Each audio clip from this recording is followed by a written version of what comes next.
Give you guys a quick tip on how this $20 part right here can save you from breaking down. Give you guys a little bit of a backstory here. This is my 78 Camaro. It's got a LS in it from a 2004 Tahoe. I have an MSD ignition system on it, GT45 turbo, eBay style. But yeah, pretty basic budget build.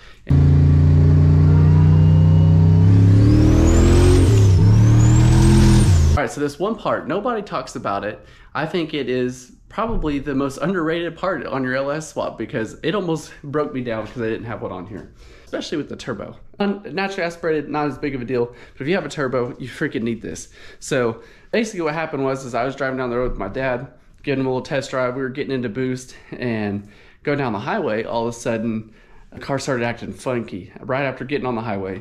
I probably hit about 15 to 18 pounds of boost.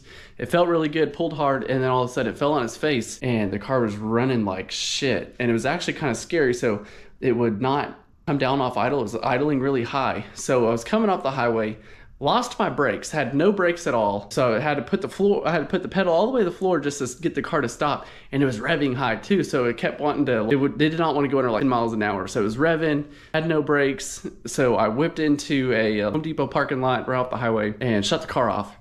And I was like, what the hell is going on? So I immediately went, oh, you know, carburetor that I have on there, maybe some screws got loose or whatever. And it was like, maybe the adjustment was out. I started messing with the carburetor, screwing everything around. Fired up the car, idling stupid high again, and could not figure it out. And I was this close to go ahead and getting like a tow truck sent because I didn't drive it. As soon as I started up, my brakes would not hold the car.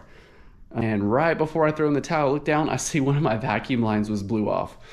When I got on the highway, built up about 15, 18 pounds of boost, I blew a vacuum line.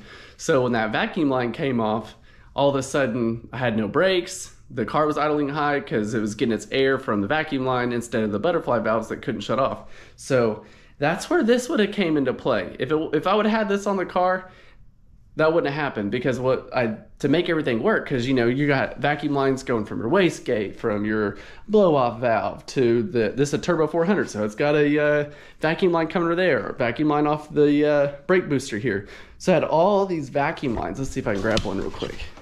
So I didn't know any better because I'm dumb. I just went and grabbed some of these little like T's right here. So I just have a bunch of these little T's, and anywhere where I didn't want to have positive pressure, I put a one-way check valve. So, you know, I wouldn't get positive pressure in my brake booster or in my transmission.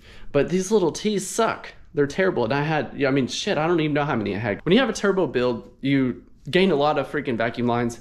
Or LS swap in general, because I got a vacuum line for my wastegate, I got one for my blow-off valve, I got one for I have a fuel pressure regulator that's boost reference, so when I hit boost, I get more fuel. I have one for my carb, I have one for the carb hat that goes to my boost gauge, I got one that goes to the brake, I got one that goes to the transmission. This is a turbo 400, so it needs a vacuum line to operate. So I got these vacuum lines all over the damn place. And my dumb self, because I didn't know any better because I'm kind of stupid, I had these little T fittings. Of course that blew off, like easy peasy. So now that I know better, you get you a $20 vacuum block.